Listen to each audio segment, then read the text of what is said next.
भूमाफियाओं की कब्जेदारी से कहीं हारा किसान तो कहीं हार गया जवान। खबर उन्नाव के गंगा घाट से बताई जा रही है, जहां भूमाफियाओं का आतंक और रुपयों का लालच इस कदर बढ़ गया है कि अब इन भूमाफियाओं और उनके गुर्गों से आम इंसान ही नहीं बल्कि देश की रक्षा करने वाले जवान को भी नहीं छोड़ा गया। जिला प्रशासन द्वारा भूमाफियाओं पर सख्त कार्रवाई के बाद ये माफिया अब अपने गुर्गों से गरीबों की जमीनों को कब्जा करवाने लगे हैं, जिसका जीता जागता सबूत आज गंगा घाट कोतवाली में देखने को मिला, जहां एक रिटायर्ड फौजी अपनी ही जमीन को भूमाफिया के चंगुल से छुड़वाने के लिए कानून के दरवाजे पर आ पहुंचा।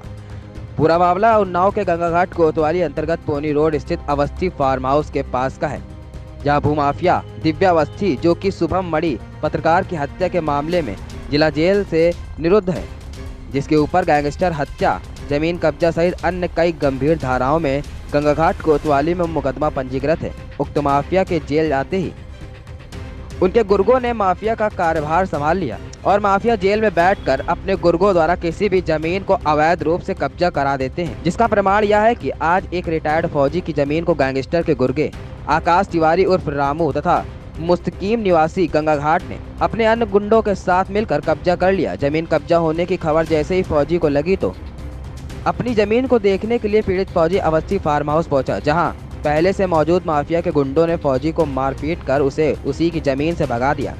और जब पीड़ित ने जमीन कब्जे की शिकायत स्थानीय पुलिस से करने की बात कही तो बदमाशों ने पीड़ित फौजी को जान से मारने की धमकी देते हुए पीड़ित को उसी के जमीन से भगा दिया। हताश होकर जमीन जाने के डर से गंगा घाट कोतवाली में भूमाफियाओं और दबंगों के विरुद्ध लिखित तहरीर दी, जिस पर कोतवाली प्रभारी राजकुमार ने पीड़ित फौजी को न्याय दिलाने और उक्त जमीन को कब्जा मुक्त करवा कर माफियाओं को सलाखों के पीछे भेजने का आश्वासन दिया। मामला यह है कि पुलिस की हिला हवाली के चलते जब राम लखन उर्फ लाखन, रंजीत, निषाद, उमेश जैसे माफिया जिनके ऊपर गंभीर धाराओं में सरकारी मुकदमे पंजीकृत हैं, उसके बावजूद ये माफिया खुलेआम आजाद घूम रहे हैं। ऐसे में क्या जिला प्रशासन और गंगा घाट प्रशासन एक फौजी को न्याय दिला पाए? क्या बाकी भूमाफियाओं के जैसे ये माफियाओं को भी जिला प्रशासन सलाखों के पीछे भेज पाएगा, जिनसे सभी परेशान हैं, फिर वो हमारे देश का किसान हो या फिर देश का जवान? अब देखना यह है कि क्या गंगा घाट कोतवाली प्रभारी महोदय देश की रक्षा करने वाले जवान को इंसाफ दिला पाएंगे? क्या गैंगस्टर के गुर्गे जा पाएंगे सलाखों के पीछे, या पीड़ित फौजी अपनी ही जमीन को बेचने के लिए अधिकारी की चौखट पर दर दर भटकता रहेगा? क्या नाम है आपका? मेरा नाम रिटायर्ड फौजी अफरोज अली बेग। क्या मामला है, कौन आपकी ज़मीन पर कब्जा कर रहा है? हमारा प्लाट अवस्थी फार्म के पास में है और जिसमें वो विद्या अवस्थी जो पत्रकार के मर्डर में जेल गई है, उसी के गुर्गे जो है हमारी ज़मीन पर कब्जा करके दूसरों को बाउंड्री करवा रहा है। कौन कौन है गुर्गे, क्या नाम है उनका? एक है रामू पंडित और एक है मुस्तकीम।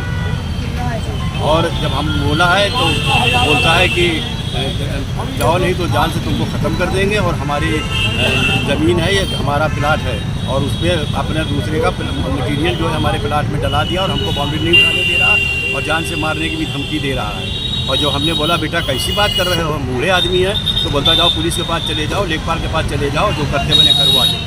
कहाँ पर ज़मीन है आपकी? अवस्थी फार्म के पास है। आज आप कहाँ पर आए हैं? आज हम गंगा घाट कोतवाली में गेट पर रिपोर्ट लिखाने इनके अंदर गए थे। हम उनको रिपोर्ट लिखाइए था। क्या आश्वासन मिला आपको यहाँ? बोला है कि जाइए हम इसकी देखभाल करते हैं और हमारे जांच करने के बाद हम आपको फिर बताते हैं।